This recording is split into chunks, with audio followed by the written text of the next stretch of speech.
Hey everybody, this is Business of Design, episode number 93, and finally we're going to talk to a stager. That's right. We are a triumvirate of associates, stagers, decorators, designers, and we have not given enough attention to our sisters in staging. In fact, I'm coming away from this podcast thinking that I should go work for a stager for a little while just to learn some of their efficiencies, because that seems to be something they do so very well. Nina Doiron reached out to us and said, "Hey, Business of Design, I'm a big fan. I'm a member. I've read the books, but I've never heard a stager on your podcast." And I had to oh, wow, really? I didn't even realize that. So Nina generously is reaching out and sharing some of her strategies for business success on this podcast. She's also going to share a written work order template, which I think is very generous of her. So if you're interested in staging or you've been thinking about it, that might be something you want to download at businessofdesign.com. And we're also going to talk about pricing. And spoiler alert, I'm going to suggest that Nina's prices are perhaps a bit too low. That will surprise exactly no one who's a fan of the podcast. Raising rates isn't the solution to every single problem, but it certainly helps with the solution to many problems. Let me tell you about Nina. Nina Doiron owns a home staging and design company called I Stage and Organize. Her company is just over 3 years old and it's continuing to grow. Sounds like very quickly. She's also the president of Toronto's RESA chapter. RESA, of course, stands for Real Estate Staging Association, and she's one of 5 approved agents who teach the course, Staging to Sell: What Every Agent Should Know. Nina sees her role professionally as helping the homeowner and real estate agent market the homes to attract buyers and sell those homes more quickly and more profitably. Nina holds a bachelor degree in business and administration and is also a certified ultimate stager and a member of the Professional Organizers of Canada. If you want to find her on social media, you'll find her at iStage and Organize on Facebook, Insta, YouTube, Twitter, etc. And you'll find links to Nina at businessofdesign.com on the show page as well. Although staging professionals have a unique skill set that homeowners and real estate agents benefit from, there are a number of intersections between the work that they do and the work of other design professionals. So I was eager to learn about some of those intersections. And surprised to find out that there is something we learn as designers and decorators that we may have to unlearn if we're going to be successful at staging. I will let Nina tell you what that is. Here we are right before the holidays, and I am wishing every single one of you a happy, healthy, and wonderful holiday.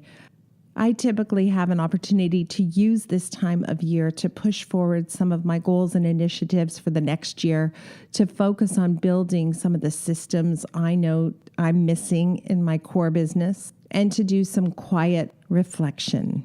What do I want to accomplish next year? Where am I going? What do I want it to look like? Anything is possible, and we're all going to get where we're going so much faster if we work together. We've had a number of team meetings at Business of Design as we are building out some initiatives and curriculum for 2019.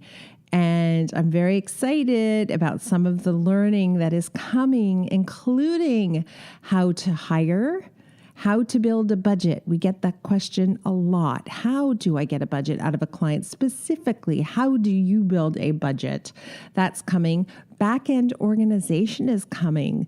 My style guide to the office, the protocols for how we label things and organize things so we can get our hands on something quickly when we need it. More checklists. People are asking, please, for more checklists. So we have a tile checklist coming up. We're going to have a flooring checklist and checklists for steps 5 and 6 as well. So many good things happening at Business of Design, and you can take advantage of all of them at the ridiculously low price of $67.50 a month. A reminder that pricing is going up in the new year. We're giving you lots of notice because we want everyone to get in on it. At the current rate, we can absolutely guarantee you there is no system and no coaching out there that will be more valuable to you than Business of Design. I want to thank you for considering supporting Business of Design. Those funds allow us to pay staff to keep the website running, to have an incredible tech team and the strongest possible security, and to produce a podcast and to build out new curriculum. And it allows me to go and visit Business of Design meetings that are cropping up. And we want to support those meetings and provide suggested curriculum to those meetings and build a community of peers whose intention is purely to benefit the industry. Your support means everything to us. Thank you. I'm glad you're here. Welcome to the Business of Design podcast with Kimberley Seldon. Business of Design is the coaching community for independent designers like you.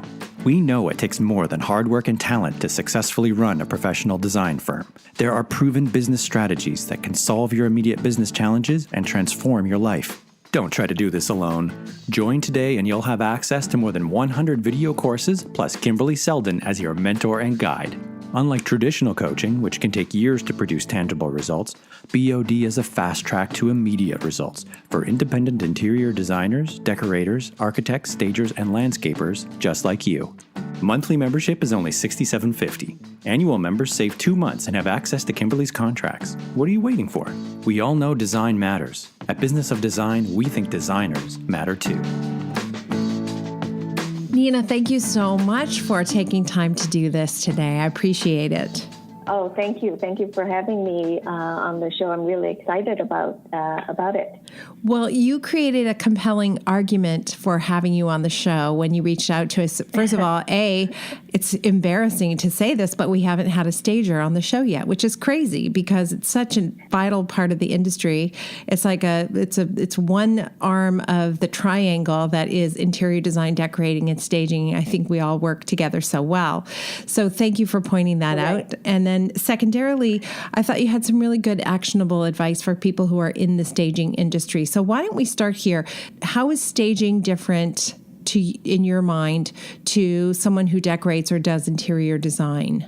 When we're staging a property to sell, we are looking at it from the perspective of the potential buyer.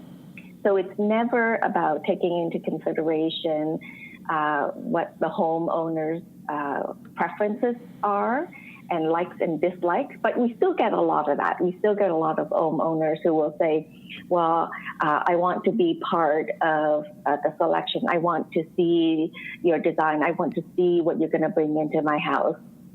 And I don't like this color, and I don't like that style.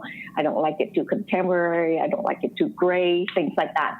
But it's our job to constantly remind them that, they've hired us so that we can prepare their house and get it show ready to appeal to the buyers who is going to pay money, good money, to purchase their home.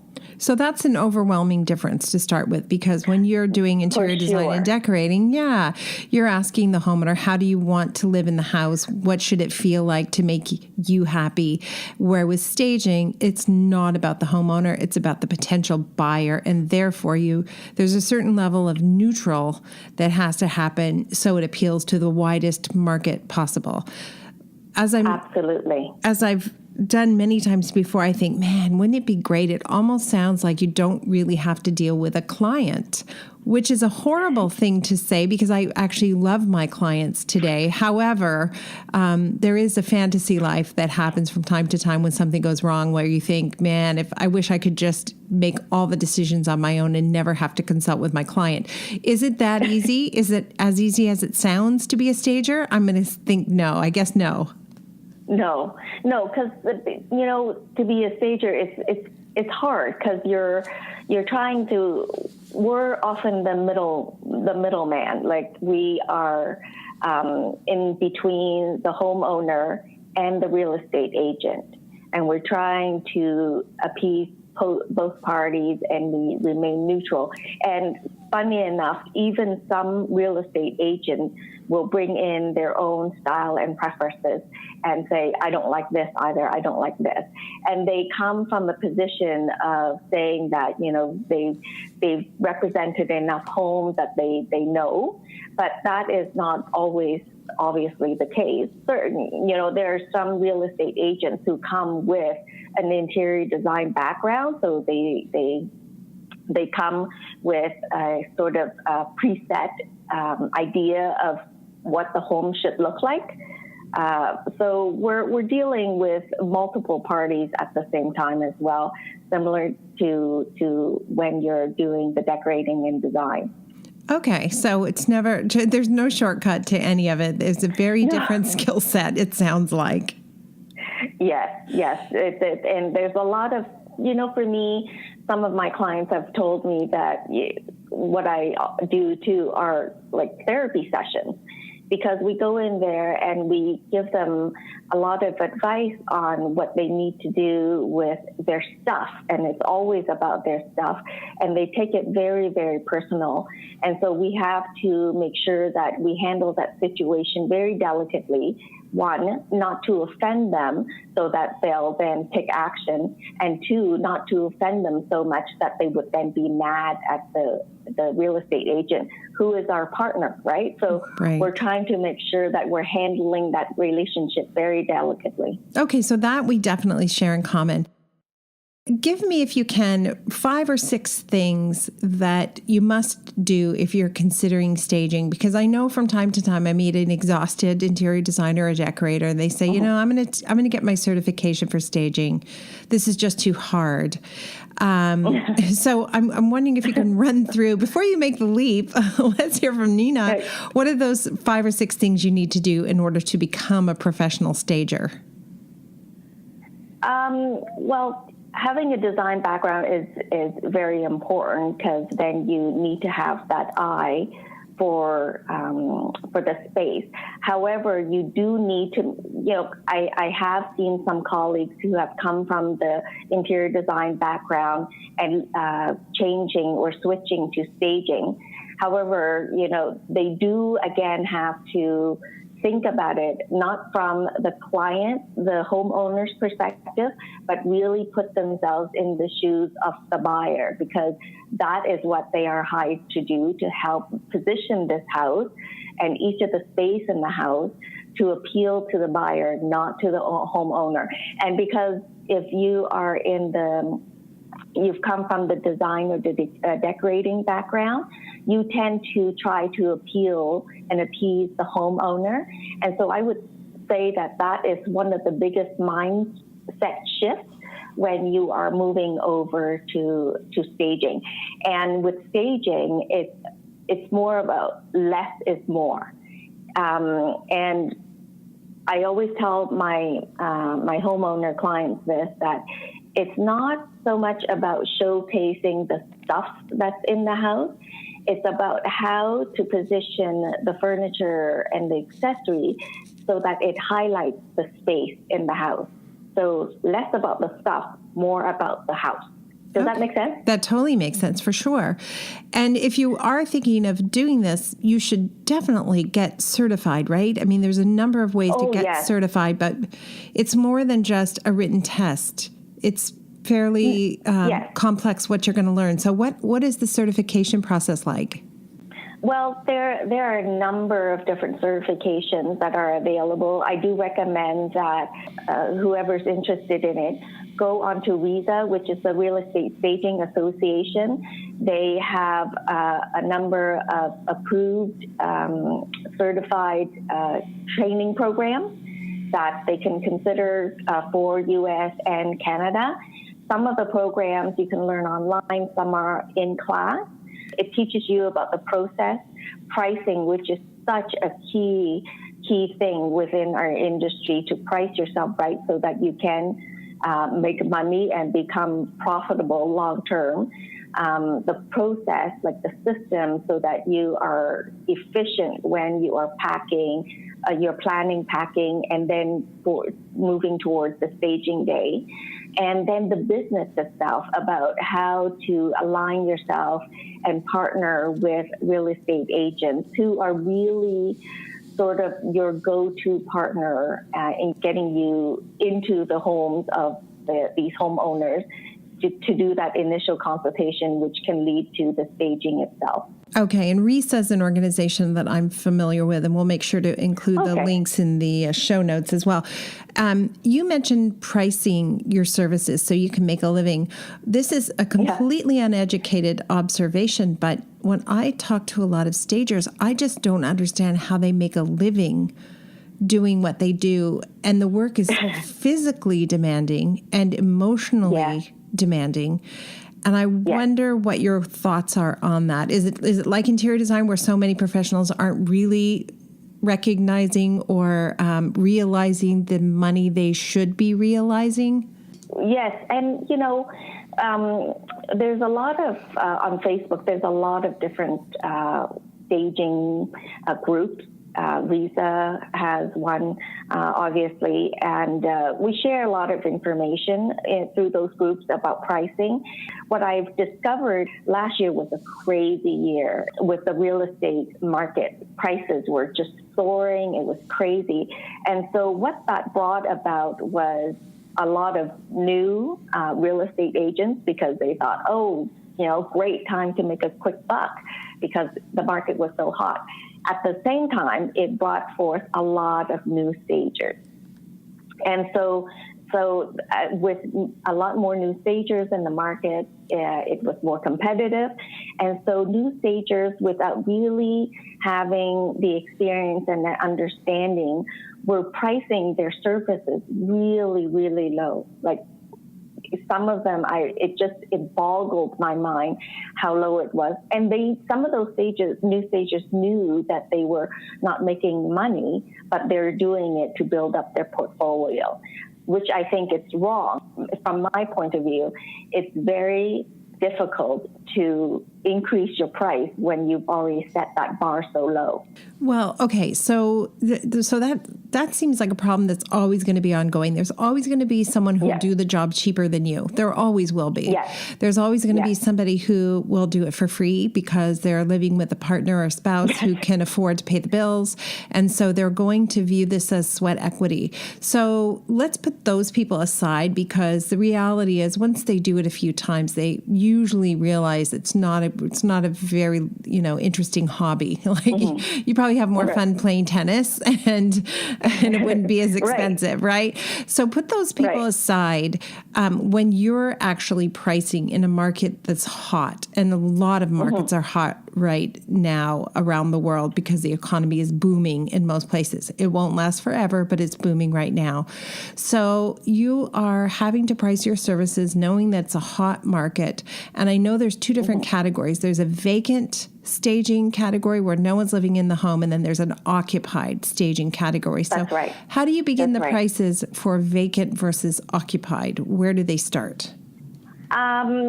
Well, for me, on my website, not every stager is transparent with the pricing information, but I try to be as transparent as possible. So I actually list my pricing on my website, and my occupied staging starts at $1,500 and my vacant starts at $3,000. So, the difference is that how much furniture and accessories you need to bring in. With a vacant property, you're essentially filling an empty house.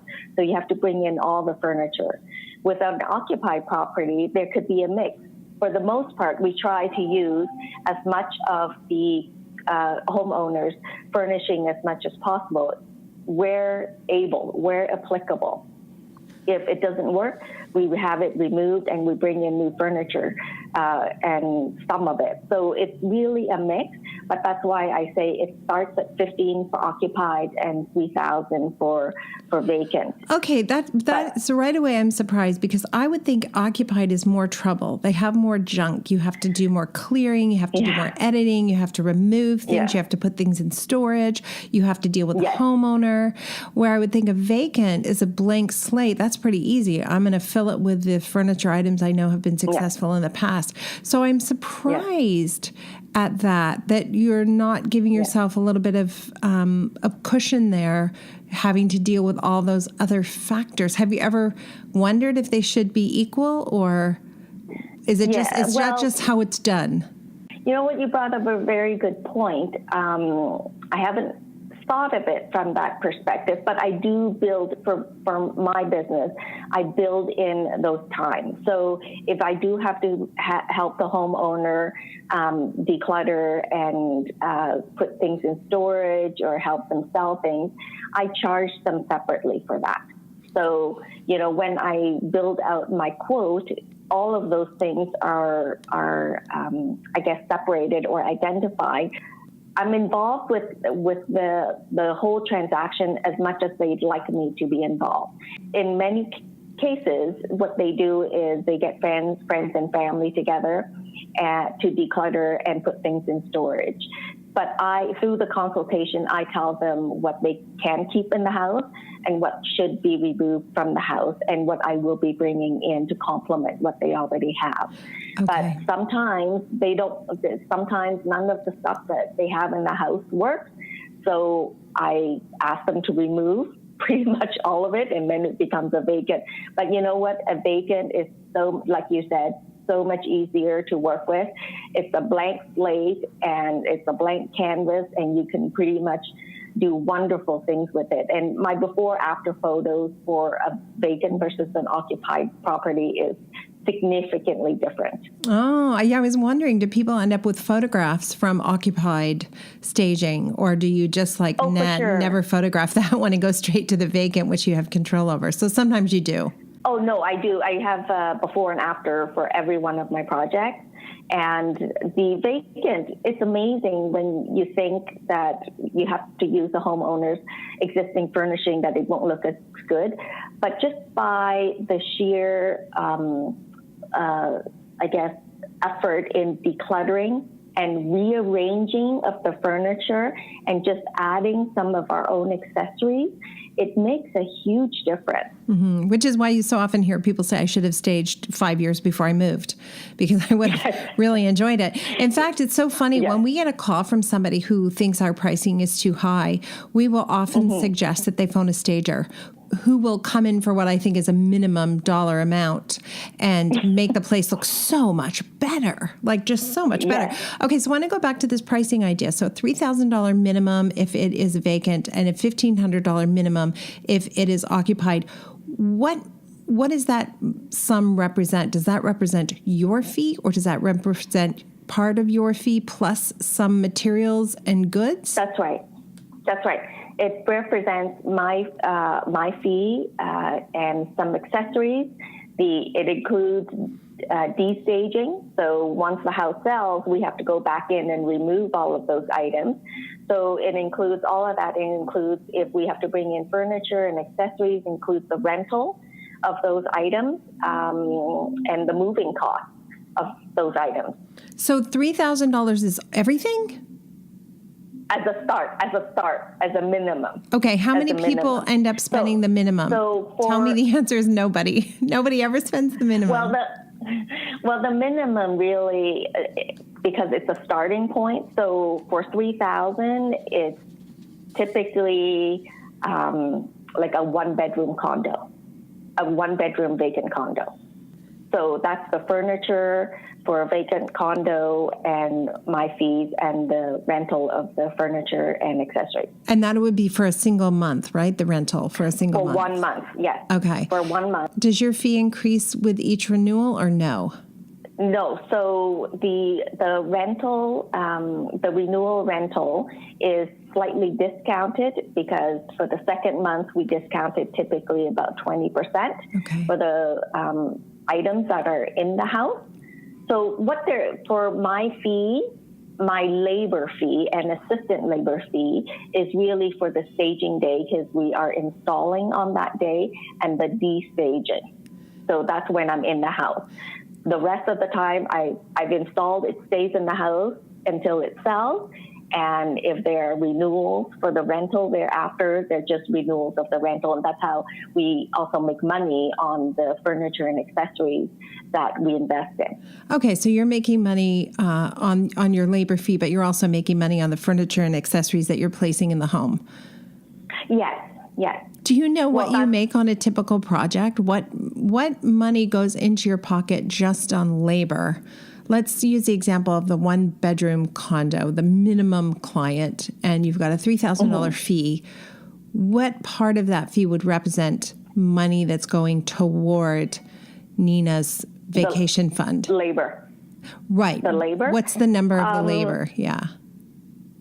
I would say it's about $1,000. Okay.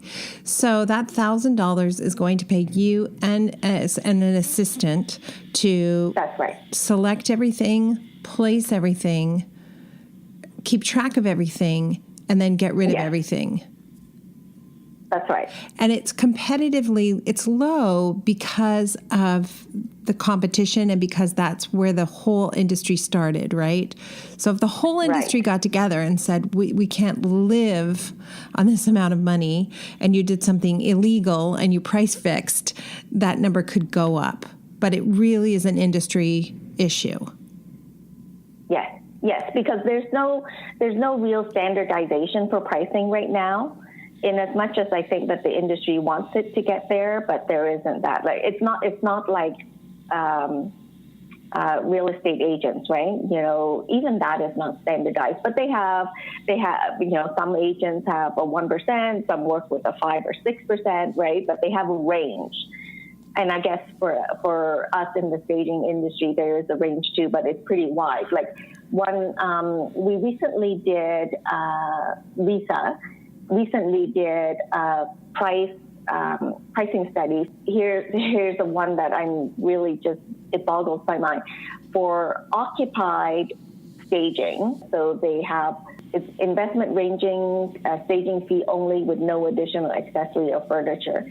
For a condo, it ranges from $300 to $3,000. That's a huge range. That's a huge range, and I don't know how anybody could afford to do it for $300. No. Like, just I don't exactly. You Who's just going to can't make money with $300? Right, but you're in the middle of that. I am in the middle of that, and you know what? My business is still fairly young, and I still get a lot of pushback. Honestly, I still get a lot of people telling me that I'm priced way too high. Who, the agents? I am the real estate agents. The agents. Oh yes, the agents. But I am. My business is priced kind of right in the middle. I am not the cheapest. I never want to be the cheapest. But I'm not the highest either at this point in time. I am right smack in the middle of the range. Interesting. Okay. So everybody listening is going, oh, here it comes. Kimberly's going to tell you to raise your fee. And I don't want to be boring.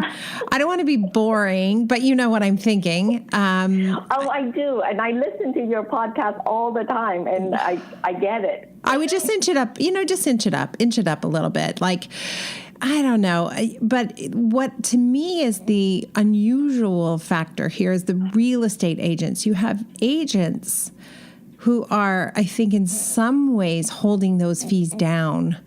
And I wonder who benefits from that? Who do they think is benefiting from holding the fees down? The homeowner who stands to make thousands of dollars, if not hundreds of thousands of dollars on the purchase of their property.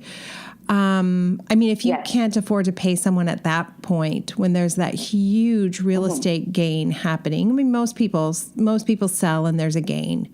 So I recognize that there are some times when people sell and there's a loss, but in a hot market, people are gaining, and not theoretically, but literally are gaining more dollars because they hired a professional stager versus having done it themselves. So if you can't push to earn a living at that point, I'm not sure what has to happen to get real estate agents on board to understand that they're not really helping anyone. That's not really...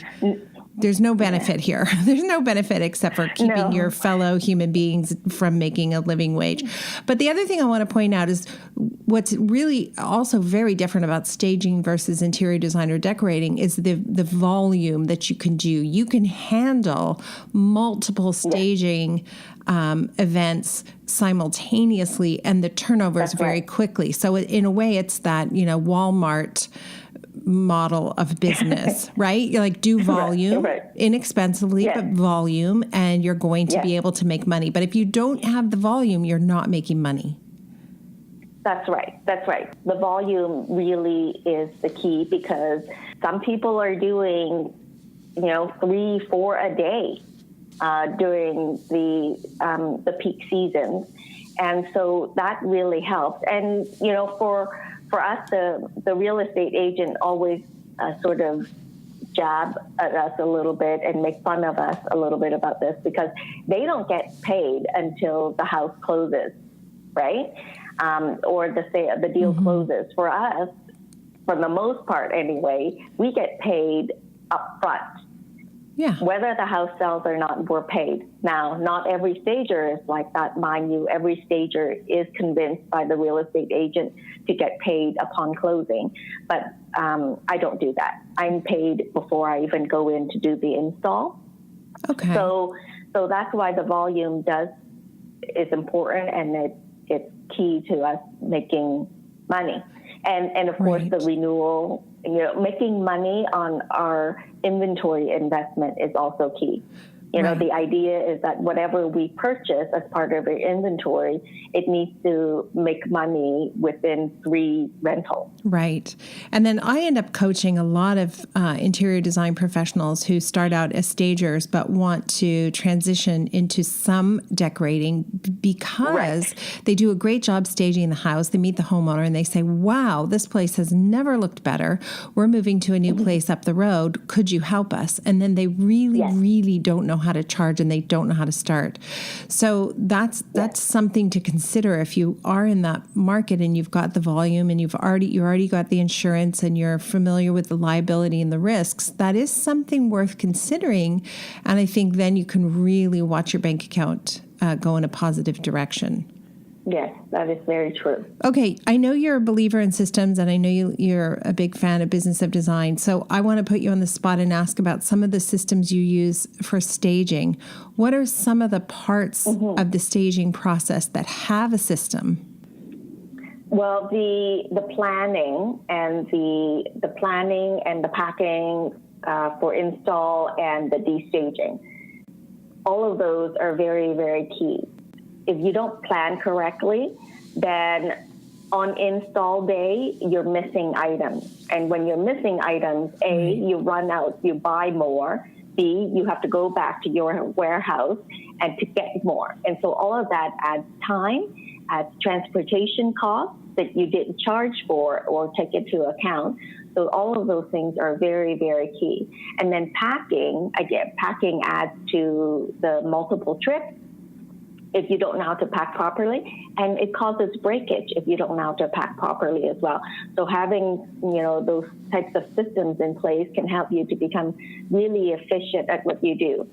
And when you're install day, because when you're estimating how long it's going to take you to do the install in the house. And if it takes you longer to do it than that, then obviously that's cost that you haven't accounted for and charged for. Right. I don't know any staging professionals who actually accurately track their time either. That seems to be, what am I wrong about that? I track my time. I love it. Good for you. I guess so. Well, because if you're not tracking your time, how could you possibly know what you're making? Well, exactly. And how will you know how to charge the next project, right? Because if you've done it long enough, then let's say a 4-bedroom house is going to take you approximately this time. And a 1-bedroom condo is going to take you approximately this time. But remembering that a condo is actually more complex because you have to deal with the service elevators and things like that. And it is a bit of a pain working with condos. So you have to take into account all of that factor, right? And if you are the type who needs to run out and get more stuff or run back to your house to get more stuff, you need to account for those times. I'm very efficient at what I do.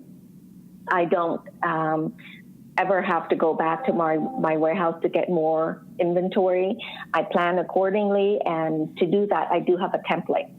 I use a template when I do the estimate or when I do a consultation so that I know exactly how many pieces of artwork are required, how many lamps, how many rugs, things like that. Okay, so there's no shortcut. There are definitely tips and tricks that you need to learn. Is there a system that you have written down that you would be willing to share with anybody who would like to look at it? Sure. I do have a work order template that I use that I'm willing to share, and it's sort of an Excel spreadsheet. And during the consultation, what I typically do is I walk into a house while I'm making notes about the advice that I share. I'm also making notes about the room size, the wall, how many pieces of artwork that I bring in, large, medium, small artwork, rugs, how many lamps I need, how many plants and small item accessories, books and things like that, the size of the bedding that I need to bring in. And I use that to walk away and quote so that so when the homeowner decides that they would like to move forward with the staging, I don't have to go back to the property to actually get that information to quote. I already have it. Yeah. And so I'm typically able to come up with a quote very, very quickly because I already have that information. Oh, that's amazing. Now, who typically pays you for the initial consultation? Is that the homeowner? Is that the real estate agent?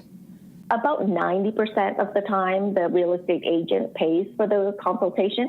The real estate agents, inexperienced ones or new agents, they don't get this. They don't understand it. And so by not talking about staging, they're doing a disservice to their client because they're fearful and afraid that they have to absorb that cost. Right. So part of what you need to do is not just educate the consumer, but educate the real estate agents as well to the value. Huge. I hear a lot of real estate agents saying they just do the staging themselves. I suspect that's a bad idea. Like that just is a very bad idea. Yeah. Oh okay. my gosh. To save $250 or something, $300 on a $1 million home. I mean, wow. No, that's crazy talk. It's crazy. It is crazy. And I've had agents who call me and says, my client wants a staging consultation, but I've already given them all the advice.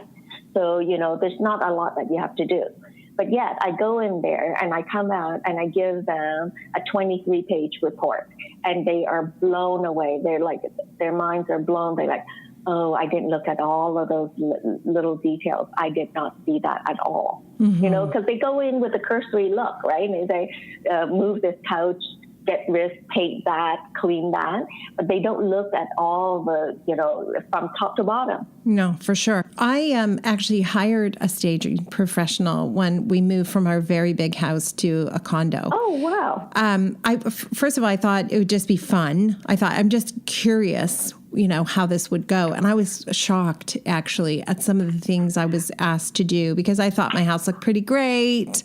I didn't really think I had to make a lot of changes, but they wanted me to remove a lot of my artwork for a variety of reasons. Family photographs, of course, I understood that, but they wanted to replace the what I thought were beautiful pieces of art with sort of generic pieces of art.